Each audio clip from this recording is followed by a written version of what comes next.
Chapitre 15 Australian and New Zealand Gazette. Le 2 janvier, au soleil levant, les voyageurs franchirent la limite des régions aurifères et les frontières du comté de Talbot. Le pied de leurs chevaux frappait alors les poudreux sentiers du comté de Dalhousie. Quelques heures après, ils passaient taguer la Colban et la Conspape Rivers par 144,35° et 144,45° de longitude. La moitié du voyage était accomplie, encore 15 jours d'une traversée aussi heureuse, et la petite troupe atteindrait les rivages de la baie Twofold. Du reste, tout le monde était bien portant. Les promesses de Paganel relativement à cet hygiénique climat se réalisaient. Peu ou point d'humidité et une chaleur très supportable. Les chevaux et les bœufs ne s'en plaignaient point, les hommes pas davantage. Une seule modification avait été apportée à l'ordre de marche depuis Camden Bridge. La criminelle catastrophe du railway, lorsqu'elle fut connue d'Ayrton, l'engagea à prendre quelques précautions, jusque-là fort inutiles. Les chasseurs durent ne point perdre le chariot de vue. Pendant les heures de campement, l'un d'eux fut toujours de garde. Matin et soir, les amorces des armes furent renouvelées. Il était certain qu'une bande de malfaiteurs battait la campagne, et quoique rien ne fît naître des craintes immédiates, il fallait être prêt à tout événement. Inutile d'ajouter que ces précautions furent prises à l'insu de Lady Helena et de Mary Grant, que Glenarvan ne voulait pas effrayer. Au fond, on avait raison d'agir ainsi. Une imprudence, une négligence même, pouvaient coûter cher. Glenarvan d'ailleurs n'était pas seul à se préoccuper de cet état de choses. Dans les bourgs isolés, dans les stations, les habitants et les squatteurs se précautionnaient contre toute attaque ou surprise. Les maisons se fermaient à la nuit tombante. Les chiens, lâchés dans les palissades, aboyaient à la moindre approche. Pas de berger rassemblant à cheval ses nombreux troupeaux pour la rentrée du soir, qui ne portât une carabine suspendue à l'arçon de sa selle. La nouvelle du crime commis au pont de Camden motivait cet excès de précaution, et maints colons se verrouillaient avec soin au crépuscule, qui jusqu'alors dormait fenêtres et portes ouvertes. L'administration de la province elle-même fit preuve de zèle et de prudence.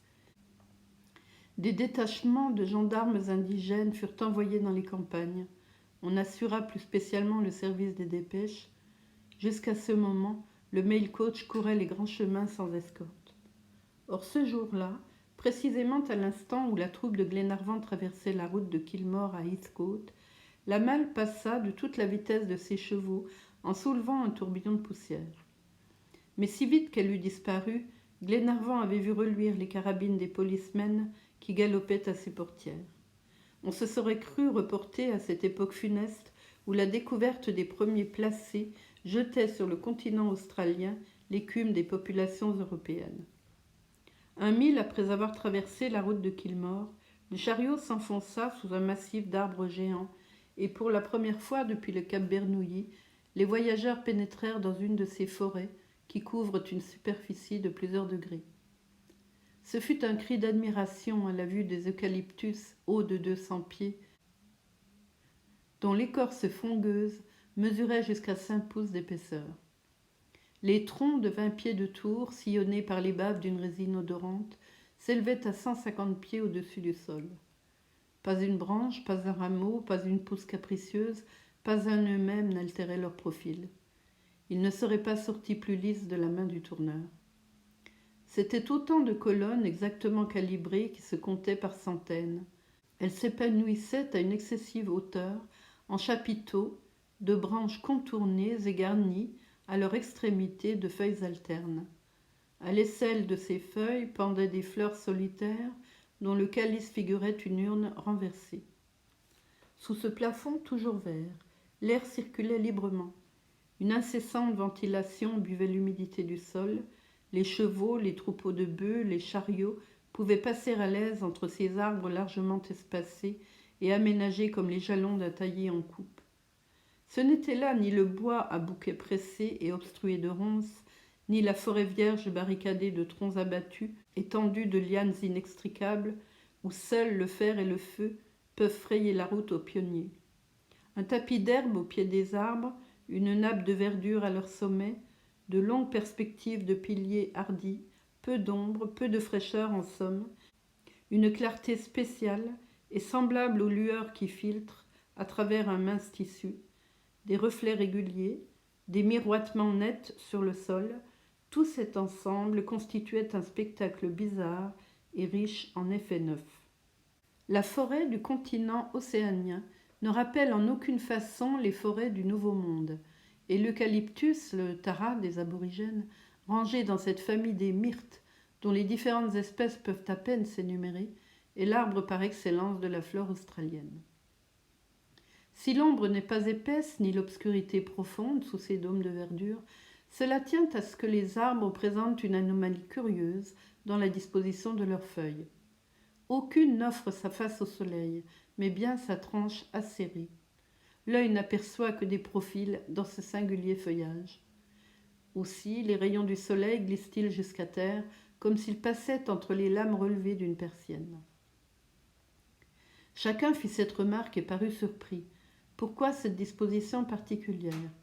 Cette question s'adressait naturellement à Paganel. Il répondit en homme que rien n'embarrasse. Ce qui m'étonne ici, dit-il, ce n'est pas la bizarrerie de la nature. La nature sait ce qu'elle fait.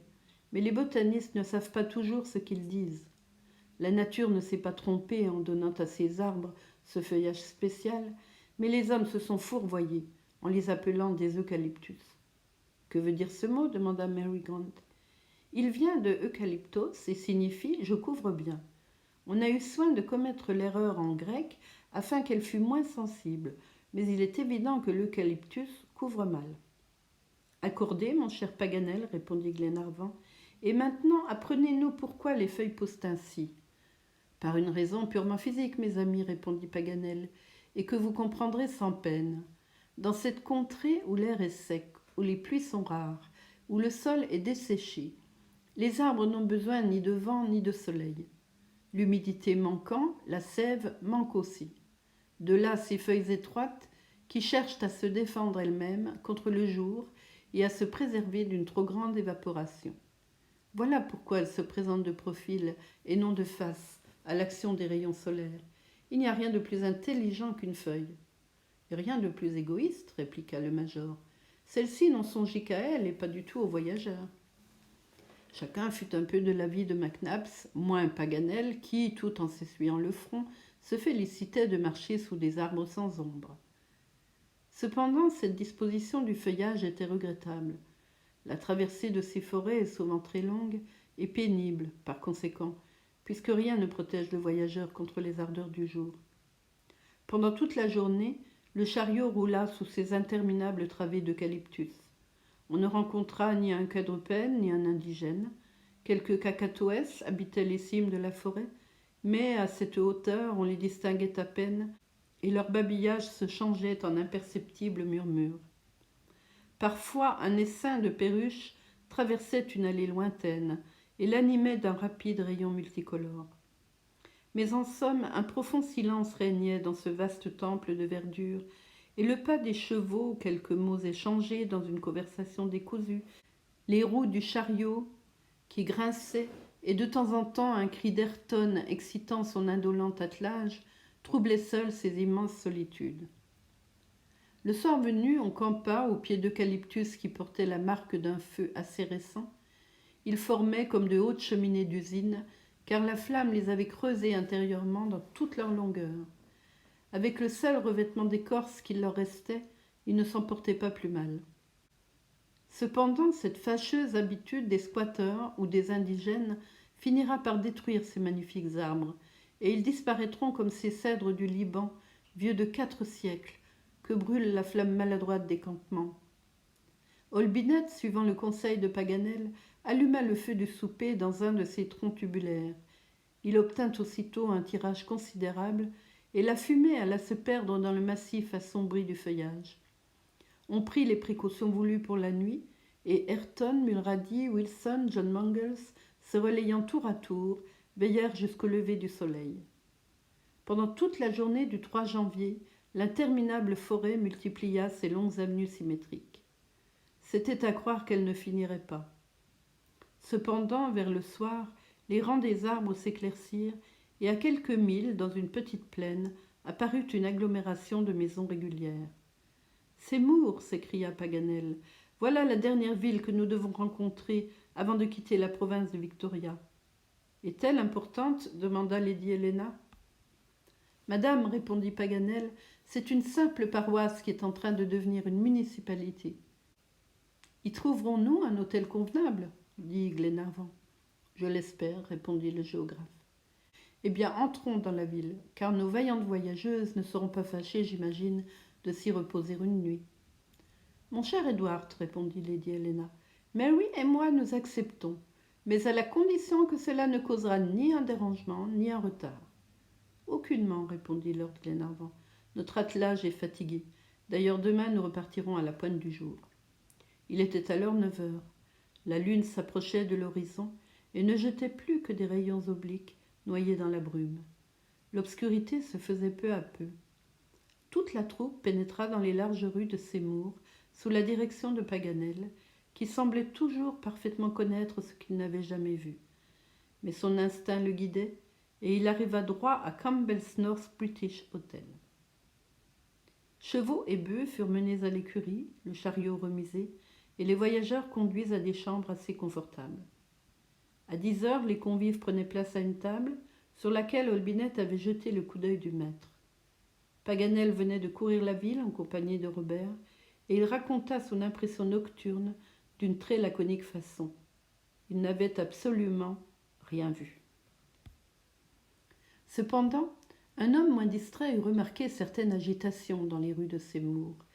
Des groupes étaient formés çà et là, qui se grossissaient peu à peu. On causait à la porte des maisons, on s'interrogeait avec une inquiétude réelle. Quelques journaux du jour étaient lus à haute voix, commentés, discutés. Ces symptômes ne pouvaient échapper à l'observateur le moins attentif. Cependant, Paganel n'avait rien soupçonné. Le major, lui, sans aller si loin, sans même sortir de l'hôtel, se rendit compte des craintes qui préoccupaient justement la petite ville. 10 minutes de conversation avec le Locas Dixon, le maître de l'hôtel, et il sut à quoi s'en tenir. Mais il n'en souffla mot. Seulement, quand le souper fut terminé, lorsque lady Glenarvan, Mary et Robert Grant eurent regagné leur chambre, le major retint ses compagnons et leur dit « On connaît les auteurs du crime commis sur le chemin de fer de Sandhurst. »« Et ils sont arrêtés ?» demanda vivement Ayrton. « Non, » répondit McNabbs, sans paraître remarquer l'empressement du quartier-maître, empressement très justifié d'ailleurs dans cette circonstance. « Tant pis, » ajouta Ayrton.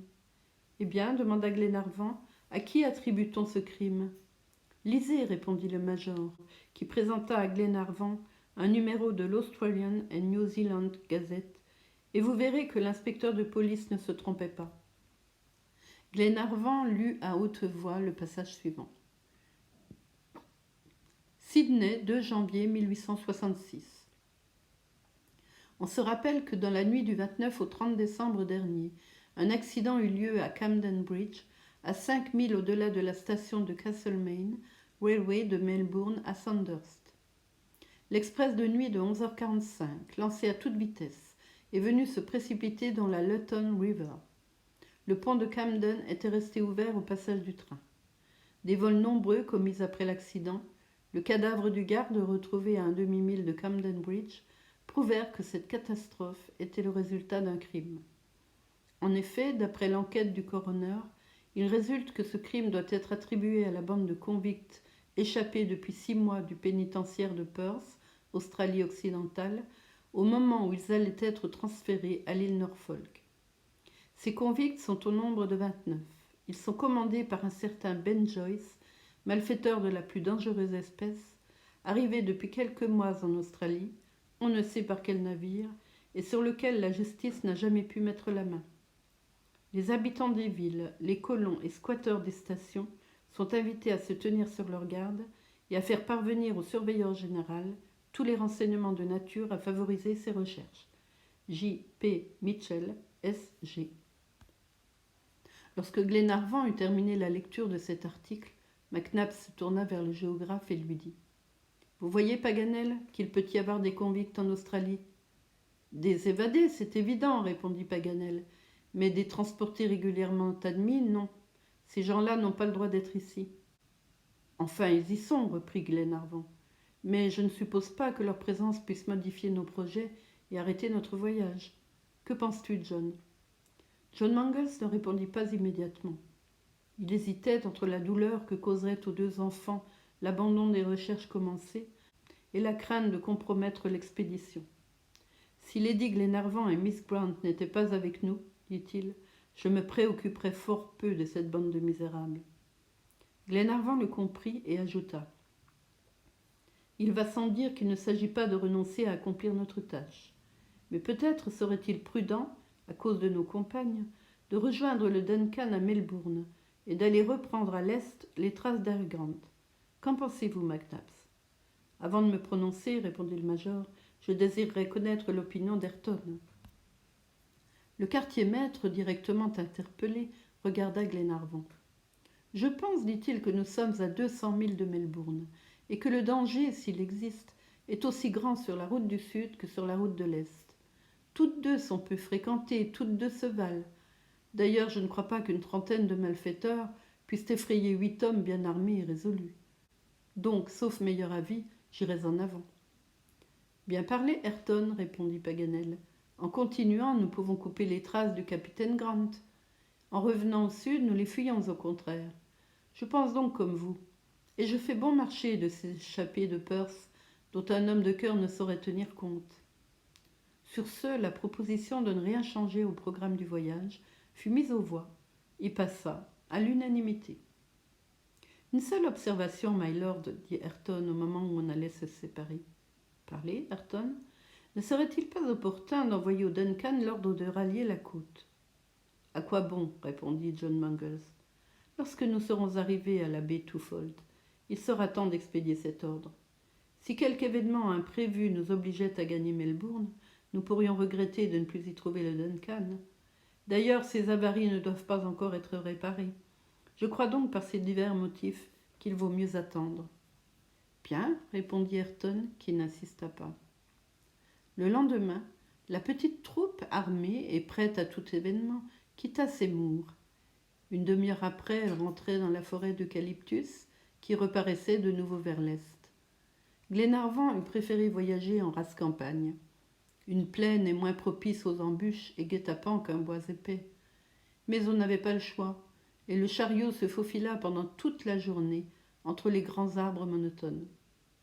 Le soir, après avoir longé la frontière septentrionale du comté d'Anglesey, il franchit le 146e méridien et l'on campa sur la limite du district de Murray.